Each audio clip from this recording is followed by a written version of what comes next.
स्वागत है एक नई चोचलेबाजी वीडियो में। और आज हम फिर चोचलेबाजी वीडियो में कुछ नया चीज़ जानेंगे और समझेंगे। तो देखो अभी हाल ही में क्या हाल है हरियाणा, मारो हरियाणा, नॉन स्टॉप हरियाणा, ये एक पॉलिटिकल पार्टी का टैग लाइन है बीजेपी का। तो देखो अभी हर समय विधानसभा चुनाव आ गए, तो आज हम इसी विधानसभा चुनाव पर चर्चा करेंगे। हरियाणा, महाराष्ट्र और झारखंड और जम्मू कश्मीर। तो यहाँ पे ऐसे चीज़ें हैं जो कि चुनाव के हैं। चुनाव की डेट आ गई है, विधानसभा मतलब निर्वाचन आयोग ने चुनाव की डेट घोषणाएं कर दी है। अलग अलग स्टेट में से 1 अक्टूबर को हरियाणा का चुनाव है और फरवरी को जम्मू में भी चलने वाला हरियाणा, अभी झारखंड का नहीं आया। तो देखो यार, सबसे बड़ी चीज़ क्या है ना कि अभी हर पॉलिटिकल पार्टियां अपने अपने जीतने के लिए, अपने कैंडिडेट्स को जिताने के लिए अलग अलग तरीके से षड्यंत्र रच रही हैं। तो सबसे पहले एक चीज़ समझो कि कोई सी भी पार्टी आ जाए ना यार, कोई से भी नेता आ जाए, कोई बोले कि मैं ये कर दूंगा फ्री, वो कर दूंगा फ्री, भाई चीज़ देखो कोई कुछ भी करे ना यार, सबसे बड़ी चीज़ क्या है ना, हमें ही जागना पड़ेगा। मतलब अगर कोई पार्टी का लीडर, कोई पार्टी या फिर कोई इंडिपेंडेंट कैंडिडेट अगर ये बोलता है कि मैं ऐसे ऐसे चीज़ें फ्री करूँगा, तो एक चीज़ समझो, उसमें से अगर वो 100 बातें बोलता है तो 80 बातें तो पूरी नहीं करने वाला, सिर्फ 20% पे ही काम होने वाला है। ये कोई सी भी पार्टी का जहाँ तक अनुभव नहीं। तो आप मैं अगर झूठ बोल रहा हूँ तो मुझे कमेंट में बता देना, भाई आप झूठ बोल रहे हो, मैं तुझे एक्सेप्ट कर लूँगा। बट आप तक देखो कि जिन्होंने भी चुनाव में ऐसे इलेक्शन में जो वादे किए, उन्होंने 20% ही उस चीज़ पे एग्री हुए, उस चीज़ को 20% ही धरातल पे उतार पाए, बाकी 80% चीज़ें का नामो निशानी नहीं। देखो क्या है, पॉलिटिकल लीडर्स को बहुत अच्छे से पता होता है जनता को अभी के लिए क्या चाहिए। इनको मतलब इनके माइंड का जो डोपामीन है, इंस्टेंट इनको वो चाहिए, इंजॉय चाहिए तुरंत। फिर उनको सब पता होता है कि 5 साल बाद, 2 साल, 2.5 साल बाद ये सब भूल जाएंगे क्या हुआ कैसे हुआ। तो इसमें से बहुत सारे नेता लोग झूठ झपाट बोलेंगे और बहुत सारी पार्टियां ऐसे ऐसे वादे करेंगी जिसका अगर आप एक चीज़ सोच के देखोगे तो गरीबी खत्म होने की जगह या फिर उस क्षेत्र में या उस स्टेट में महंगाई कम होने की जगह बल्कि महंगाई और बढ़ जाएगी। इससे बहुत सारे स्टेट बहुत सारी चीज़ों को फ्री में देने की कोशिश करेंगे। मेरी सरकार आएगी तो हम ये कर देंगे, वो कर देंगे।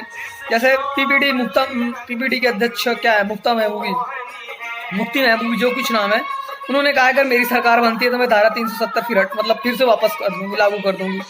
एक बंदा इतनी मेहनत से उसको हटाया और इनकी सरकार बनेगी फिर वो इसे कर देंगे, मतलब कश्मीर को क्या है ये अड्डा बना देंगे। तो भाई ऐसा चीज़ है। अब की बार देखो सबसे बड़ी चीज़ क्या है, मैंने बहुत बार ऐसा बोला है कि सब पे भरोसा कर लो, लेकिन पॉलिटिकल लीडर्स अब आज के टाइम में वैसे लीडर्स नहीं है जैसे पहले हुआ करते। जैसे एपीजे अब्दुल कलाम, छोड़ो उनको पॉलिटिकल लीडर ने माना, तो जैसे अटल बिहारी वाजपेयी, लाल बहादुर शास्त्री, ऐसे लोग, पंडित दीनदयाल, मदन मोहन मालवीय, ऐसे लोग ना, बहुत ही कम लोग ऐसे मतलब इस विचारधारा के पॉलिटिकल लीडर्स हैं। क्यों? क्योंकि चुनाव इतना महंगा हो चुका है ना कि एक तरीके से चुनाव बहुत बहुत महंगा, करोड़ों रुपए लगते हैं चुनाव को जीतने के लिए। तो ये सब लोग बहुत इन्वेस्ट करते हैं, तो इनको जीत की वो तलाश होती है कि मैं चुनाव जीतूंगा तो पहले अपने 5 साल जो मैंने इन्वेस्टमेंट किया है उसका पैसा निकालूंगा, फिर अगले 5 साल चुनाव के लिए उसका पैसा निकालूंगा, फिर अगले 5 साल मतलब 15 से 20 साल की प्लानिंग करके चलते हैं। फिर कुछ तो नेता ऐसे होते हैं अपने पोते की भी प्लानिंग कर लेते हैं कि हमारा पोता चले। बट देखो हर टाइम पे ना बदलो। सबसे बड़ी चीज़ ना, किसी भी जगह की अगर मेरा क्षेत्र में विकास नहीं हो रहा, मेरे क्षेत्र में विकास नहीं हो रहा, डेवलपमेंट हो रहा, तो उसमें नेता की बिल्कुल कोई गलती नहीं, कोई गलती नहीं है नेता की, 1% भी नहीं है। उसमें सरासर गलती उस क्षेत्र के लोगों की है, उस विधानसभा, उस ग्राम पंचायत, उस जगह के लोगों के। क्योंकि जब एक नेता आके आपसे वोट मांग सकता तो आप ही जाके उस कैंडिडेट्स, उस विधायक, उस सांसद, उस ग्राम पंचायत सरपंच से आप जाके बोल सकते हो भाई ये मेरा काम नहीं हुआ। हो सकता है आप अकेले जाओगे, आपका काम नहीं बनेगा, आप 10-20 लोगों को इकट्ठा करिए, उनको वो झूठे वादों को याद दिलाए, भैया आप आए थे तो ये वादा करके गए थे, इन वादों को पूरा कीजिए। आपको ना लगना पड़ेगा भाई उनके पीछे। आपने क्षेत्र और विकास, फिर देखो 2 चीज़ें होती है कि मिडिल क्लास आदमी और फिर लोअर मिडिल क्लास आदमी। रिच क्लास लोगों की इतनी कोई नीड नहीं थी क्योंकि उनके पास इतना पैसा हो तो सारी चीज़ अपने आप मैनेज कर लेते हैं, उनकी कोई डिमांड ही नहीं होती है। और जो लोअर मिडिल क्लास होते हैं इनके पास इतना टाइम नहीं होता क्योंकि छोटी मोटी रोजी रोटी के लिए अपने इनके पास टाइम नहीं होता, इसी में बिजी रहते हैं पूरा दिन पूरा समय। तो नेता के पास जाएंगे ही कहाँ से। तो सबसे बड़ी चीज़ क्या है ना, हमारे को ही जागना पड़ेगा भाई। हम जागेंगे ना तभी नेताओं की ऐसी तैसी होगी, क्योंकि हम जागते नहीं है तो नेता अपने मन मर्जी जैसे मर्जी वैसे करता है। बहुत ऐसे जगह के सांसद ना 10-10 साल, 15-15 साल से सांसद है, आज भी उस स्टेट में चले जाओगे ना तो भाई ऐसी रोडें, ऐसी सड़कें, ऐसे गली हैं कि पानी की समस्या, बहुत सारी समस्या। और ये सब समस्या ना ये बड़े बड़े पॉलिटिकल लीडर चाहे ना तो क्षण भर में मतलब हैंडल कर सकते हैं, उसको ख़त्म कर सकते हैं।